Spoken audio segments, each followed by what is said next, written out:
A McKamey animal shelter employee has resigned after what she says was a botched euthanasia incident. Other former employees are also speaking out about the conditions and work environment at McKamey.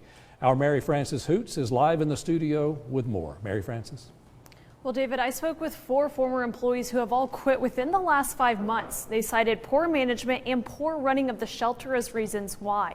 Adrienne Gatillo was the first one to speak out. She says she had enough after she watched a dog being dragged by a catch pole into the euthanasia room last week. She says she quit on the spot. Now, we do want to warn you, some of these details are disturbing. The complaints are piling in from former employees of McKamey Animal Shelter. This comes after Adrienne Gatillo, an animal caretaker, witnessed what she calls animal cruelty last Wednesday. She flailed, the loop was caught around her mouth, ripping her mouth open. I'm assuming it broke her jaw because her jaw was drooping. Gatillo says this was uncalled for and claims the dog was not acting aggressive. Her coworker even offered to take this dog named Rain on a leash. It was a dog that was apparently deemed 407. That means going to the euthanasia room. Gatillo had tears watching what was happening. One of those things that you'll never unsee. And was even more upset when she says she heard employees in the room laughing. Another former animal caretaker, Julie Rader, says she sat in on many euthanasias and says it's uncalled for. I have never been in a euthanasia where laughing has happened. All this comes a month after employees say a dog was accidentally left in a truck overnight without any food or water.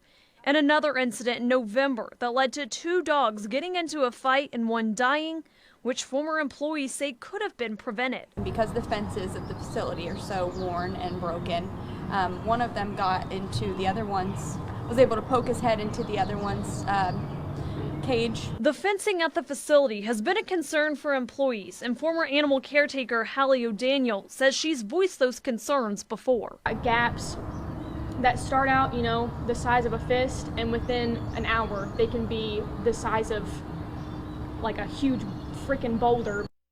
Now, we have tried multiple times to get in touch with McKamey today, and they still have not answered our questions. However, McKamey did respond to these allegations in a Facebook post, saying they are working diligently to bring McKamey into compliance with national standards of care.